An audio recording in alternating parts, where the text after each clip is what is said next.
Artificial intelligence has become one of the key buzzwords in the industry as we look to expand the capabilities of our embedded systems to operating with greater autonomy. What has traditionally been the technology of science fiction, or relegated to only the systems with the highest level of processing capability, is now a reality in even our lowest cost systems. How do we as embedded engineers look to design this new technology into the next generation of our products?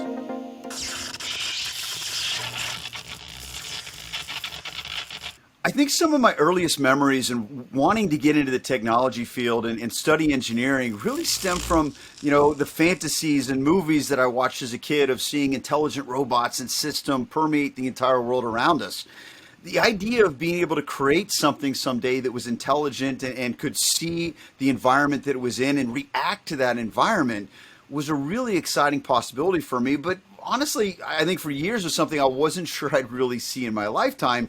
But certainly we've seen advances in machine learning over the last couple of years take leaps and bounds forward to where even our lowest cost and lowest power consumption systems can utilize this technology in some incredible and amazing ways.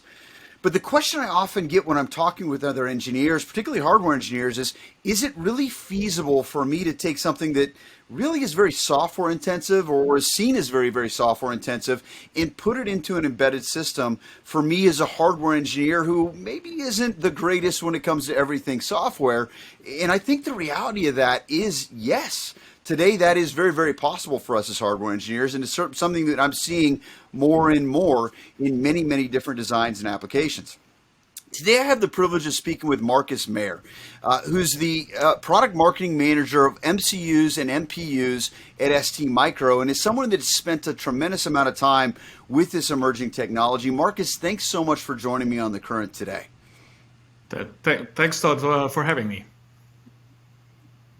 It's great to have you here and really appreciate the conversation. This is obviously a really new area of embedded design. So let's kind of lay a foundation for our audience before we continue in the conversation. We as engineers have seen sophisticated systems able to collect a lot of data. We've seen sensor fusion over the last decade or more, using larger sensor arrays and be able to interpret the data from those sensor arrays and react to those. What's the difference between that we've traditionally seen and taking a system today that's actually using machine learning? What do you kind of can see as the differentiating feature of that? Yeah, that's an interesting question. One of the reasons is that we now have much more efficient processing and capabilities on microcontrollers, which allows us to implement processing directly at the edge. Before, in the past, we could only employ simple algorithms at the edge or had to send the data to another system or the cloud for more complex processing. Also, there has been a development over the last years to make machine learning algorithms much more efficient. This means that now we can run the powerful algorithms close to the sensors and can learn and adapt to the changing environments over time. Yeah, and I think that's incredibly exciting, and we're seeing the hardware able to do that. Where even in lower end microcontrollers, you're adding things like neural network processing and capabilities like that, where it's got a hardware component able to handle that neural net even better than it has in the past, which is really, really exciting. So I've seen a tremendous amount of great traditional applications wanting to integrate AI/ML in the future products. Are there any applications you're seeing that are starting to integrate AI and ML into them that you find particularly exciting? Yeah, we're seeing a lot of new applications which can be addressed with artificial intelligence and machine learning to improve the performance or to make some of the applications even possible. One example is predictive maintenance. For example, you take one or several sensor inputs like current sensors, vibration sensors, and monitor a system, for example, a motor in an HVAC unit. Then your system can detect if any of the parameters change and then decide if some parts of the system will be failing soon, which means then the user can be notified in advance to service the system. This helps a lot to save cost and reduce the customer frustration. Then also there's another area of interest we are seeing really booming, which is computer vision.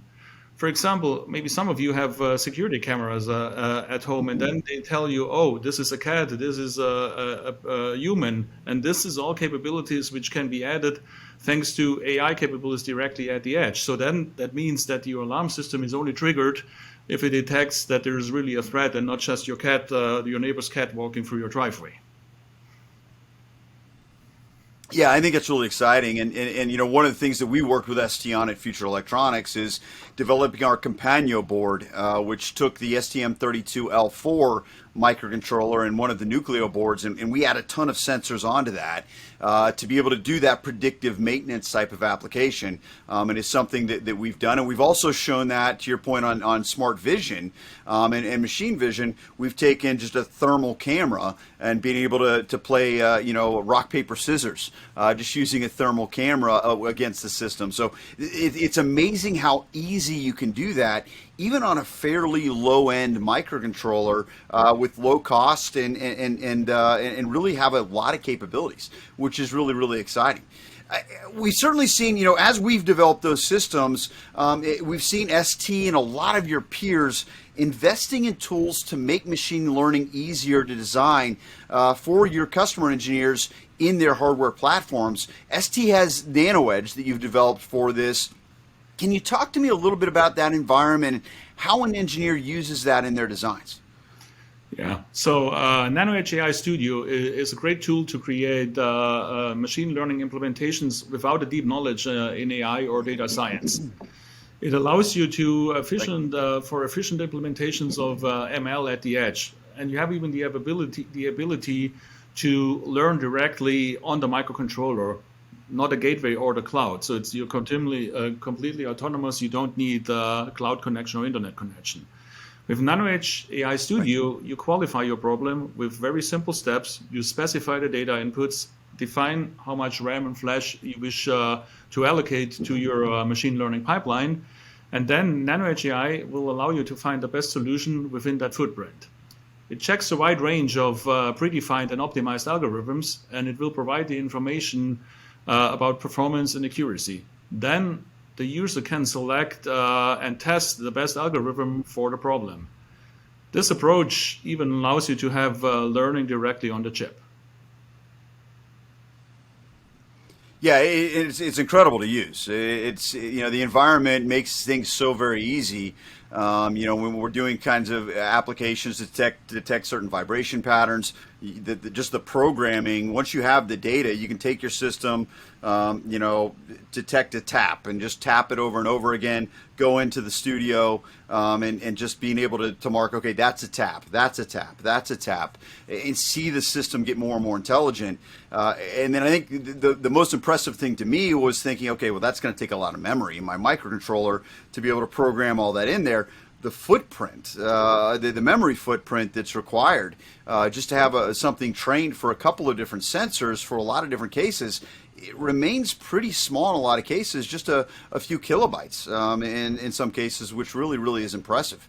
And so I think that's an amazing tool that makes things very easy for engineers. But I've also had kind of the flip side of the coin where I've talked with engineers who are PhD level engineers from MIT and other great institutions. They understand the software side. They understand how to actually write the neural net. They understand all of that very well. It's been more in the data collection side where they've had a lot more questions. Once they've got the data, they're good to go. They can create very sophisticated, system reactions and system understanding once the data is collected. But I've had more and more engineers asking me, Todd, how can I just release my system into the field and have it already starting to interpret what it is doing and be able to be a little bit more intelligent without being trained in the lab for all of the different possibilities? Is that something you're seeing as a possibility? Is there something that you're seeing customers do a really great job of in the process of actually being able to collect the data without having to have the unit entirely trained? Yeah. No, this is a great question, and I think this is one of the specialties of NanoEdge AI, and we have several YouTube videos to cover this. But to cover it in a few sentences is you need to kind of understand what the use cases are you want to cover. And then I think what you want to do is you can, in the lab, collect the data in as many diverse environments as possible. There's no need for large data sets, but you want to make sure that the data is as clean as possible, and you don't have many noise or stuff like that. So there's no need for large data sets. And then your first project, you will at least to have a couple of rounds of data collection, which doesn't need to be in the lab, which can be directly in the environment. But you need those steps to go through to see how the system reacts and what the data does. And then usually also you forget something and you realize it while you're testing. Especially at the beginning, you will go through several iterations. And then, but in general, Nano Edge AI takes the complexity out of building and fitting the algorithms into the smallest MCU, because based on the data, you directly then basically select the best algorithm. And I think the most complex task is really to understand your use case and how you tackle it. That's, I think, the most complex case. But because the whole creating of the model and learning is taken care of by Nano Edge AI Studio. Right. And I think, how that makes it so much easier for engineers is really, really impressive. I know that's what we found as we've gone through our designs is, I think when I first went through some of my initial use cases with the tool, I was like, okay, this is going to take a while. And I was amazed at how quickly, it was able to not only gather that data, but allow me to program my system to interpret that data and become very adept at different use cases and being able to detect vibration patterns that weren't the exact vibration pattern that I'd fed it, but be able to understand that is in fact a device drop, or that is in fact a bad vibration of a phone a bad vibration of a fan that indicates that there's a bad bearing in it, and things along those lines. Really, really is exciting. What else? Again, there are many different companies right now that are trying to make sure that they've got the best ecosystem when it comes to AI, ML, and embedded systems. What do you think differentiates ST in your full solution for machine learning between the development environment, between the hardware? Where do you think ST fits best? So I think one of the advantages of ST is that we started very on to invest in Edge AI. We introduced the STM32Cube AI, which is an AI conversion tool for like standard neural networks such as TensorFlow or Keras. For general purpose STM32s over 5 years ago in 2018. And benchmarks show, we've improved this tool over time, and benchmarks show that it is one of the most efficient solutions on the market. And then since then, we created a comprehensive ecosystem with many examples and reference designs. And also, we acquired Cartesium to supplement our offering with the Nano Edge AI Studio, which is an easy-to-use solution for people without AI and machine learning knowledge. Then, in addition to all that, we also announced that we will have new future STM32s with dedicated AI hardware accelerator, which will allow us to address applications which required much more expensive and power-hungry solutions in the past.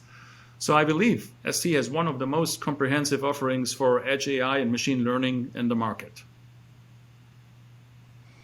Yeah, it definitely is impressive, and I think something that every engineer should give a shot and really see how it can be utilized in your upcoming designs, because it is impressive, and you'll be surprised, I think, at the learning curve, and that it's not nearly as bad as you might expect the first time that you use it, which honestly makes it a lot of fun, on top of being very, very capable.